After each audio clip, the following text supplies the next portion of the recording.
Hello hello कहाँ जा रहे हम लोग का पहले अहमदाबाद जाएंगे। अच्छा और फिर कहाँ उधर बहुत कार मिलेगा। जाएंगे? वाह हमारी कार भी आ गई।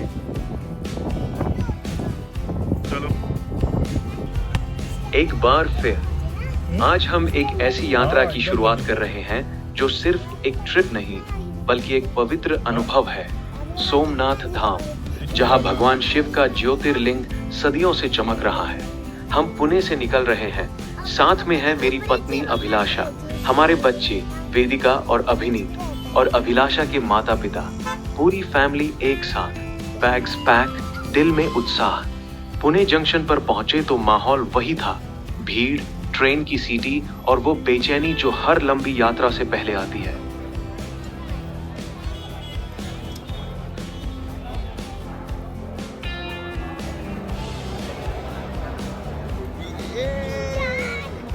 कहाँ है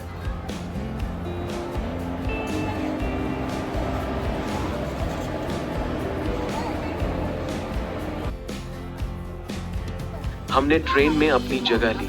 वेदिका गलियारे में घूम रही थी, अभिनीत खिड़की से बाहर की दुनिया को निहार रहा था। बच्चे जब खुश होते हैं तो वो खुशी कैमरे में भी उतर आती है। ट्रेन चल पड़ी।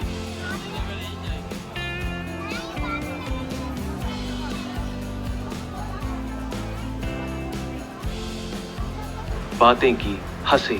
ये वो पल होते हैं जो यात्रा को यादगार बनाते हैं। कई घंटों बाद अहमदाबाद, वहां से लोकल ट्रेन ली और सीधे गांधीनगर कैपिटल।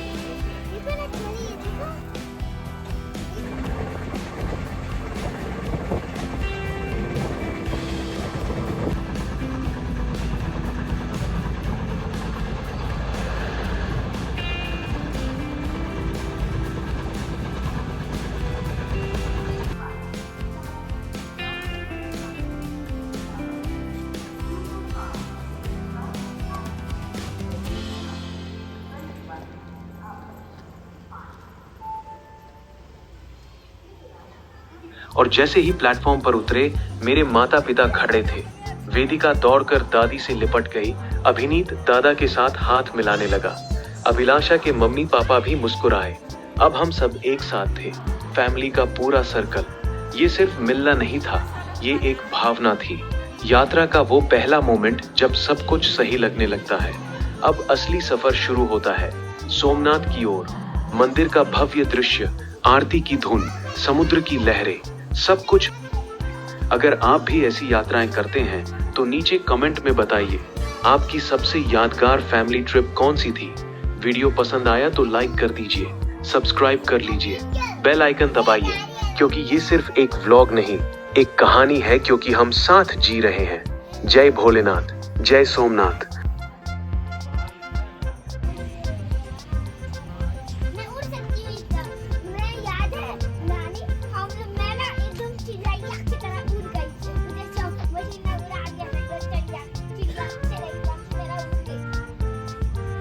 ठीक 6 बजे ट्रेन अभी अभी रुकी है। प्लेटफॉर्म पर हल्की धुंध छाई हुई है। सर्दियों की वो कड़क ठंड अभी भी हवा में है। बाहर का तापमान शायद 6-7 डिग्री होगा। हम धीरे धीरे उतरते हैं। पहले सामान, 2 बड़े सूटकेस, बच्चों के बैग और एक छोटा ट्रॉली बैग। अभिलाषा बच्चों को कसकर पकड़े हुए है। वेदिका और अभिनीत दोनों की आंखें नींद से भारी हैं, लेकिन ठंड ने उन्हें जगा दिया है। उनकी नाकें लाल हो गई हैं, हाथ ठंडे हो गए हैं। वे मेरे पास आकर चिपक जाते हैं।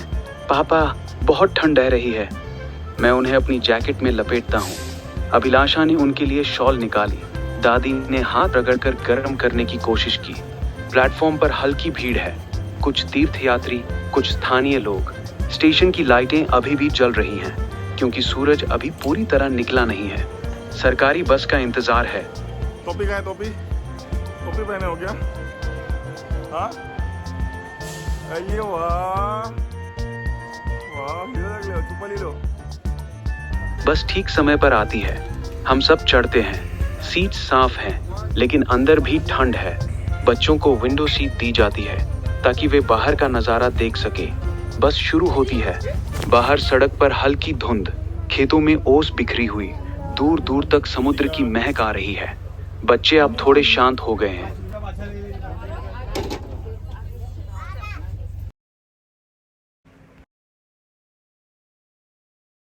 आ ही गया। सुबह 9 बजे हम तैयार होकर पैदल निकले, सबसे अच्छे कपड़े पहने।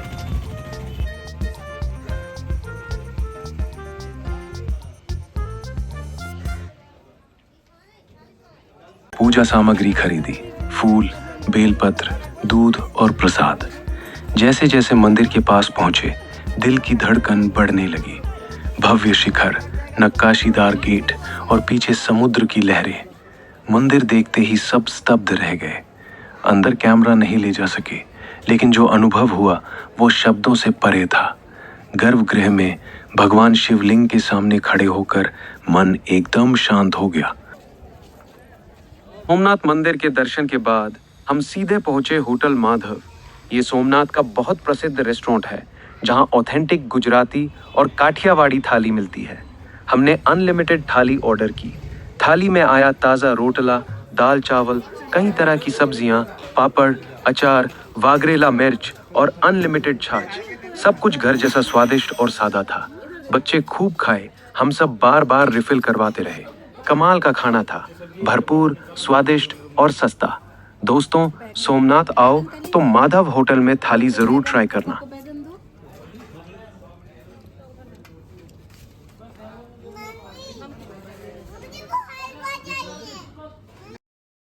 भालका तीर्थ। ये जगह सोमनाथ से सिर्फ 4 किलोमीटर दूर समुद्र किनारे बसी हुई है। भालका तीर्थ हिंदू धर्म में बेहद पवित्र और ऐतिहासिक महत्व रखता है। कहानी शुरू होती है महाभारत के बाद। द्वापर युग के अंत में भगवान श्री कृष्ण ने पृथ्वी पर अपना अवतार पूरा कर लिया था। एक दिन वे जंगल में विश्राम कर रहे थे। उसी समय एक शिकारी जर नाम का व्याध घूम रहा था। उसने दूर से हिरण समझकर घास के झुरमुट में एक तीर छोड़ दिया। तीर श्री कृष्ण के बाएं पैर में लग गया। ये वही पल था जब भगवान श्री कृष्ण ने अपना शरीर त्याग दिया और कलियुग की शुरुआत हो गई। इसलिए भालका तीर्थ को श्री कृष्ण निज धाम गमन स्थल भी कहा जाता है। यहाँ एक सुंदर मंदिर बना हुआ है। अंदर भगवान श्री कृष्ण की शयन मुद्रा वाली मूर्ति है। वे लेटे हुए हैं। पैर में तीर का निशान साफ दिखता है। चारों तरफ शांत वातावरण, समुद्र की लहरों की आवाज और भक्ति का अनोखा माहौल।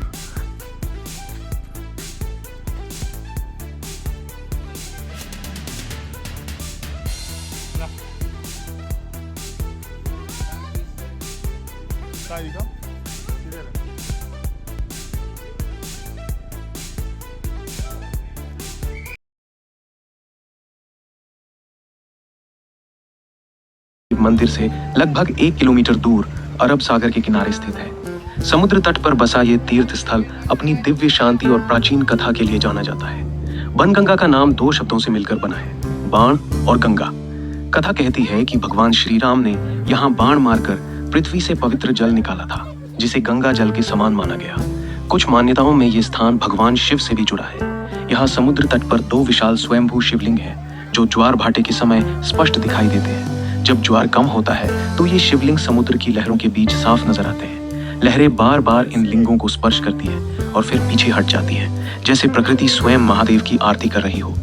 तट रेतीला नहीं बल्कि चट्टानी और खुरदुरा है, जो इस जगह को और भी प्राचीन और प्राकृतिक बनाता है। बनगंगा का महत्व इसलिए भी बढ़ जाता है क्योंकि ये क्षेत्र प्रभास क्षेत्र का हिस्सा है, जहाँ 3 पवित्र नदियां कपिला, हिरण और सरस्वती का संगम माना जाता है।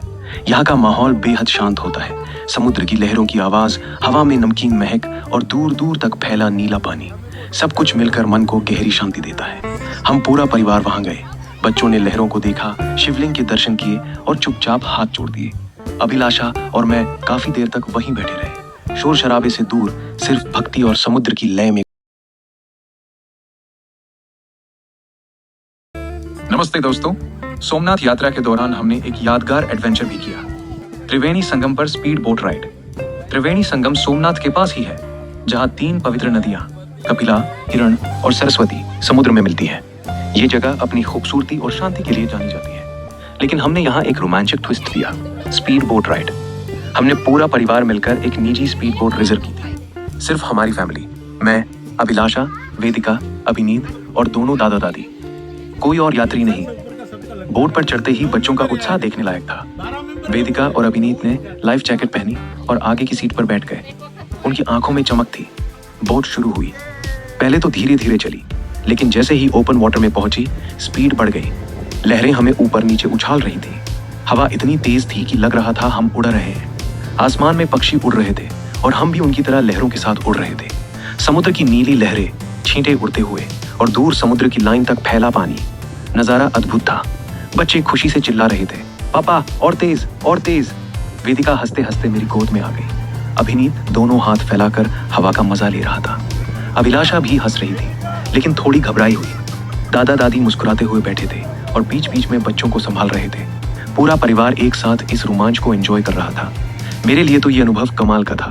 लहरों पर उछलते हुए, हवा चेहरे पर लगती हुई और परिवार के साथ ये पल, दिल में एक अलग ही खुशी और थ्रिल भर गया। समुद्र की ताकत महसूस हो रही थी, लेकिन हम सुरक्षित थे। बोट ड्राइवर बहुत एक्सपीरियंस्ड था, इसलिए कोई डर नहीं था।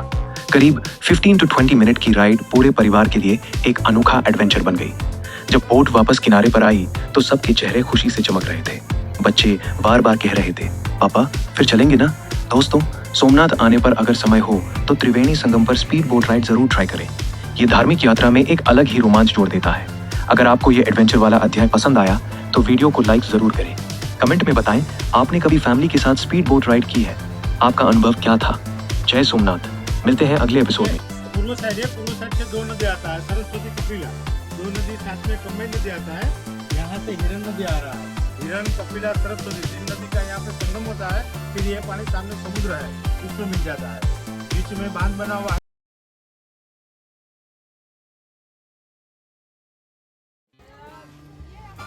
सोमनाथ बीच, जिसे स्थानीय लोग सोमनाथ चौपाटी कहते हैं, अरब सागर के किनारे एक खूबसूरत और पवित्र जगह है। यहाँ का रेत नरम है, पानी साफ है और लहरें बहुत धीमी गति से आती जाती हैं। मंदिर से इतना पास होने के कारण यहाँ का माहौल पूरी तरह आध्यात्मिक हो जाता है। जैसे जैसे हम आगे बढ़ रहे थे, पैरों के नीचे रेत की नरमी एक अलग ही सुकून दे रही थी। हवा में समुद्र की ताज़ी नमकीन महक थी। दूर दूर तक पानी फैला हुआ था और सूर्यास्त की आखिरी रोशनी लहरों पर सोने जैसी चमक बिखेर रही थी। पीछे सोमनाथ मंदिर का भव्य शिखर साफ दिख रहा था। उसकी घंटियों की हल्की आवाज हवा के साथ हमारे तक आ रही थी। लग रहा था जैसे मंदिर खुद हमें बुला रहा हो, आओ आराम से बैठो, सब कुछ छोड़कर बस महसूस करो। वेदिका और अभिनीत लहरों के साथ खेल रहे थे। जब लहर आती तो वे पीछे हट जाते और फिर हंसते हुए आगे बढ़ जाते। उनकी छोटी छोटी आवाजें, मम्मी देखो, पापा तेज लहर आई, सुनकर पूरा परिवार मुस्कुरा रहा था।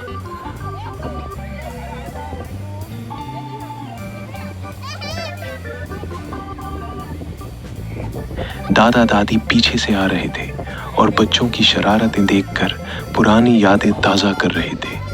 सोमनाथ बीच की सबसे खास बात यह है कि यहाँ शोर शराबा बहुत कम होता है। ज़्यादातर यात्री शांतपूर्वक घूमते हैं। कुछ लोग बैठकर समुद्र देखते हैं, कुछ प्रार्थना करते हैं। हवा इतनी ठंडी और सुहानी थी कि सारी यात्रा की थकान एक पल में उतर गई। रेत पर पैर रखते समय एक अनोखा एहसास हो रहा था, जैसे हम पृथ्वी से जुड़ रहे हों। लहरें बार बार पैरों को छू रही थी और फिर सम्मान से वापस जा रही थी। ये दृश्य हिंदू धर्म की एक बड़ी सीख दे रहा था। सब कुछ आता है और चला जाता है, लेकिन भक्ति और परिवार का बंधन हमेशा रहता है। मैं सोच रहा था कि ये जगह कितनी खास है। एक तरफ भगवान शिव का भव्य मंदिर, दूसरी तरफ अरब सागर की अनंत लहरें, दोनों मिलकर मन को शांति देते हैं। बच्चे रेत पर छोटे छोटे शिवलिंग बना रहे थे। सोमनाथ चौपाटी की इस शांत शाम में सबसे खूबसूरत बात हमारे माता पिता की खुशी थी। घर की व्यस्त दिनचर्या, रोज की जिम्मेदारियां और सारी थकान यहाँ आकर पूरी तरह भूल गई थी। वे धीरे धीरे रेत पर चल रहे थे, उनके चेहरों पर एक अलग ही शांति और खुशी दिख रही थी। लहरें उनके पैरों को छू रही थी तो वे मुस्कुरा रहे थे। कभी बच्चे उनके पास आ जाते तो वे उन्हें गोद में ले लेते और प्यार से बातें करते। दादा दादी और नाना नानी सब बहुत आराम से घूम रहे थे। वे समुद्र की लहरें देख रहे थे, हवा का मजा ले रहे थे और बीच बीच में बच्चों की शरारतें देखकर हंस रहे थे। उनकी चाल में कोई जल्दी नहीं थी, वे बस इस पल को पूरी तरह एंजॉय कर रहे थे। बच्चों के साथ खेलते हुए उनकी आंखों में वो चमक आ गई थी जो हम सालों बाद देख रहे थे। वे बच्चों को पुरानी कहानियां सुना रहे थे, उनके साथ रेत पर बैठ रहे थे और हल्के हल्के हंस रहे थे। इस शाम में वे अपनी सारी व्यस्तता भूलकर सिर्फ परिवार के साथ समय बिता रहे थे। समुद्र की ठंडी हवा, लहरों की आवाज और मंदिर की दूर की घंटियां, सब कुछ मिलकर उन्हें बहुत सुकून दे रहा था। हम देख रहे थे कि वे कितने खुश और शांत लग रहे हैं। उनके चेहरे पर वो संतोष था जो तीर्थ यात्रा में ही मिलता है। दोस्तों, माता पिता को ऐसी जगह ले जाना जहां वे अपनी थकान भूल जाएं और खुशी से समय बिताएं, ये सबसे बड़ा सुख है। सोमनाथ चौपाटी पर हमारे माता पिता की ये खुशी पूरे परिवार के लिए बहुत खास थी।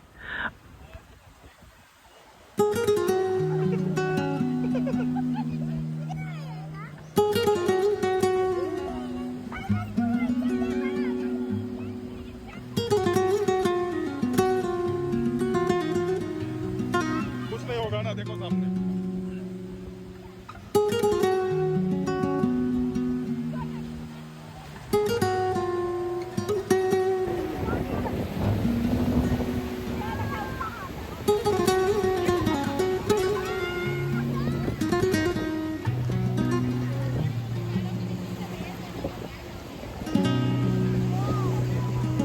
इधर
सबसे अनमोल पल।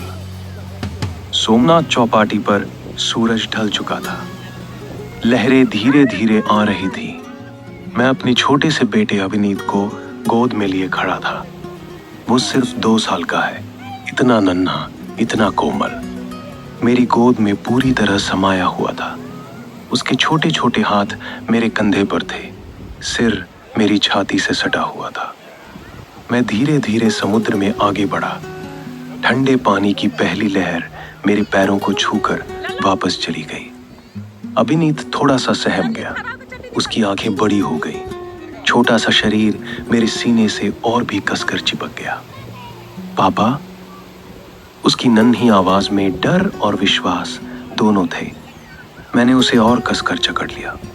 दूसरी लहर आई, थोड़ी बड़ी, फिर से वो सहमा, फिर से मेरी गोद में छिप गया। लेकिन इस बार उसने अपने छोटे हाथों से मुझे और भी जोर से पकड़ लिया, जैसे कह रहा हो, पापा तुम हो तो कुछ नहीं होगा। दोस्तों, ये पल, ये सिर्फ एक पल नहीं था, ये पिता पुत्र के रिश्ते का सबसे खूबसूरत, सबसे सच्चा रूप था।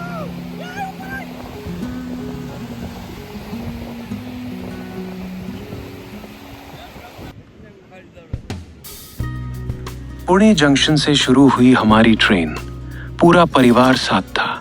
मैं, अभिलाषा, वेदिका, अभिनीत, अभिलाषा के माता पिता और गांधीनगर कैपिटल स्टेशन पर मेरे माता पिता भी जुड़ गए। ट्रेन की लंबी यात्रा, बच्चों की हंसी, दोनों परिवारों का मिलन, वेरावल स्टेशन की ठंडी सुबह, सरकारी बस से सोमनाथ तक, हर पल में भगवान शिव की कृपा महसूस होती रही। फिर आया वो सुबह का दिव्य दर्शन। सोमनाथ महादेव के ज्योतिर्लिंग के सामने खड़े होकर मन एकदम शांत हो गया। बिना कैमरे के भी वो अनुभव दिल में हमेशा के लिए बस गया। भालका तीर्थ, बनगंगा के स्वयंभू शिवलिंग, त्रिवेणी संगम की स्पीड बोट और आखिर में सोमनाथ चौपाटी पर वो शांत शाम जहां पूरा परिवार लहरों के साथ खेला, माता पिता की मुस्कान देखी और पिता पुत्र का वो अनमोल पल। वेद कहते हैं, तत्वमसि, तुम वही हो। इस यात्रा ने हमें याद दिलाया कि हम सब शिव का ही अंश है। हमारी चेतना कहती है, बाहर की दौड़ में जो शांति नहीं मिलती वो अंदर की यात्रा में मिल जाती है। सोमनाथ ने हमें वो अंदरूनी शांति दी। सनातन हिंदू धर्म कहता है, भक्ति, परिवार और कर्म ही जीवन का सार है। मंदिर में दर्शन हो या समुद्र किनारे परिवार के साथ पल, हर जगह भगवान मौजूद है। और अब सूरज ढल रहा है, आसमान लाल नारंगी हो गया है, लहरें धीरे धीरे अंधेरे में चमक रही हैं। अंधेरा फैल रहा है लेकिन हमारे दिल में रोशनी भर गई है। ये यात्रा सिर्फ सोमनाथ तक नहीं, खुद तक पहुंचने की यात्रा थी। दोस्तों, अगर ये सफर आपके दिल को छू गया तो लाइक कर दीजिए। कमेंट में बताइए आपकी अगली तीर्थ यात्रा कहाँ है। जय भोलेनाथ, जय सोमनाथ।